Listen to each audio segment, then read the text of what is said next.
हल्द्वानी से रामनगर जाने वाली रोड कालाढूंगी में चकलुआ के पास एक बार फिर ये सड़क बंद हो गई है। नैनीताल के पगड़ी इलाकों में जबरदस्त बारिश होने की वजह से यहां पर सड़क बंद करनी पड़ी। कालाढूंगी के आसपास बरसाती नालों में अचानक से पानी बढ़ गया। इसी बरसाती नाले की चपेट में आने से सड़क का एक बड़ा हिस्सा बह गया, जिसकी वजह से ही ये रोड ट्रैफिक के लिए फिलहाल बंद है। फिलहाल बड़ी गाड़ियों को रुद्रपुर से बाजपुर होते हुए रामनगर भेजा जा रहा है, जबकि छोटी गाड़ियों को चकलुआ गांव होते हुए रामनगर भेजा जा रहा है। पीडब्ल्यूडी की टीम क्षतिग्रस्त जगह पर ब्रिज बनाने की तैयारी में है, जिसे लगने में कम से कम 15 दिन का वक्त लग सकता है।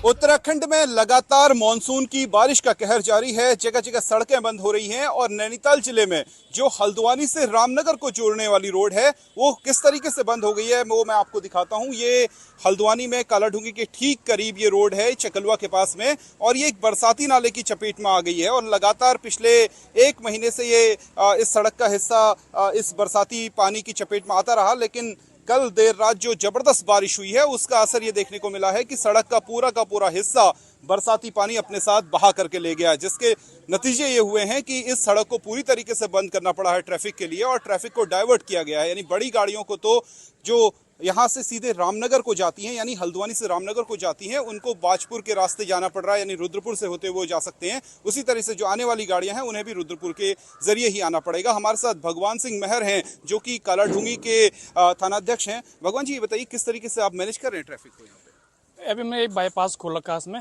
एक बार ट्रैफिक वन वे करा रखा है। जैसे 100 गाड़ी हम एक साथ छोड़ेंगे तो अंतिम गाड़ी जा रही है उसका नंबर हम इस वाले पॉइंट को बता दे रहे हैं, तो वो नंबर गाड़ी वहाँ क्रॉस होती है, वहाँ से हम गाड़ी तक छोड़ें। और कब तक रोड खुलने की उम्मीद दिख रही है आपको? खुलने की संभावना 2 दिन तो लग जाएंगे इसमें खुलने में। यानी अल्टरनेट रास्ता बनने में अभी 2 दिन का वक्त लगेगा, लेकिन तब तक जो लोग हैं, जो पैसेंजर्स हैं, उनको परेशानी जरूर झेलनी पड़ेगी। शैलेंद्र नेगी, न्यूज़ 18 कालाढूंगी। इधर उत्तरकाशी में बारिश के बाद बरसाती नाले उफान पर आ गए हैं। वरुणा घाटी में उफनते नाले को स्कूली बच्चे पार कर रहे हैं। बच्चे जान जोखिम में डालकर इसी तरह से इस नाले को पार करते हुए दिखते हैं। वीडियो में आप देख सकते हैं एक शख्स स्कूल की 2 बच्चियों को उफनते नाले को पार करा रहा है, जो जोखिम भरा है। स्कूल जाने के लिए बच्चों को इसी रास्ते से होकर गुजरना उनके लिए मजबूरी है।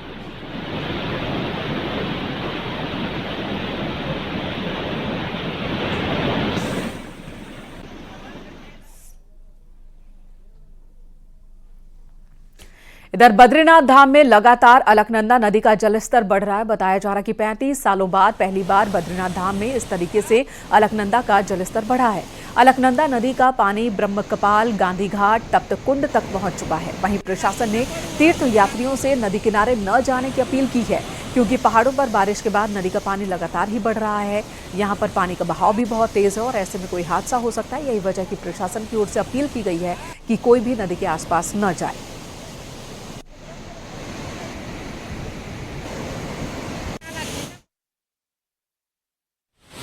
नदी अपने उफान पे है और गंगा का सारा पानी जो है ब्रह्मकपाल के ऊपर जो है वहाँ तक आ गया है। जब पहली बार हमने देखा कि जो है नदी जो है इस तरह से अपना जो है रौद्र रूप धारण कर लेगी। तो पहाड़ों पर जिंदगी यूं ही पहाड़ सी होती है। मॉनसून के दौरान स्थिति और भी ज्यादा विकराल हो जाती है। नैनीताल का एक गांव ऐसा है जो 2013 से खतरे की जद में है। गांव के दौरे में तो कई अधिकारी अब तक दौरे कर चुके हैं, लेकिन विस्थापन की नीति अब तक तैयार नहीं हो सकी है।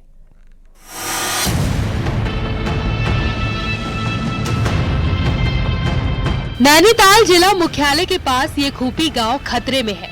घरों की दरारों ने गांव के लोगों की टेंशन बढ़ाई है और बारिश में तो ग्रामीण दहशत में ही जी रहे हैं। गांव के नीचे से पाइस नाले से लगातार कटाव होने से कुछ परिवार गांव ही छोड़कर चले गए, तो कई घर खतरे की जद में आ गए।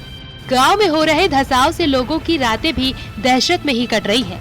खूपी गांव के लोग विस्थापन को तो तैयार है, लेकिन बेहतर नीति बनाने की भी मांग कर रहे हैं। बहुत ही खतरा बना है सर, कुछ कह नहीं पाती हूँ। इस तरह की स्थिति है, बस गिरने ही वाला हो रहा है। घर रात भर ही नहीं सोते, बारिश होती है तो सोते ही नहीं है, बैठे रहते हैं। और अगर विस्थापन के लिए कहने को कई बार विस्थापन की बात हुई है, अब विस्थापन होता भी है तो वहाँ एक कमरा मिलेगा, रोजगार के लिए कहाँ जाएंगे?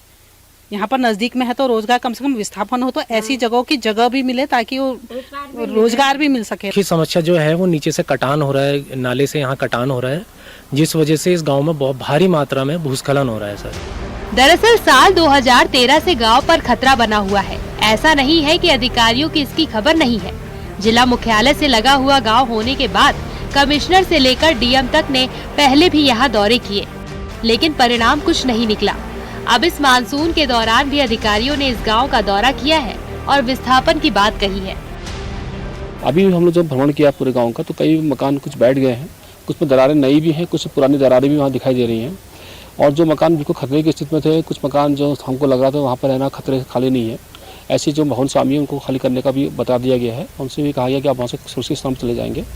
बहरहाल गांव खतरे की जद में है और हर साल अधिकारियों ने जायजा भी लिया, लेकिन खतरे के बाद भी अभी तक विस्थापन को लेकर देरी करना भी सवालों के घेरे में है। न्यूज़ 18 के लिए नैनीताल से वीरेंद्र बिस्ट की रिपोर्ट।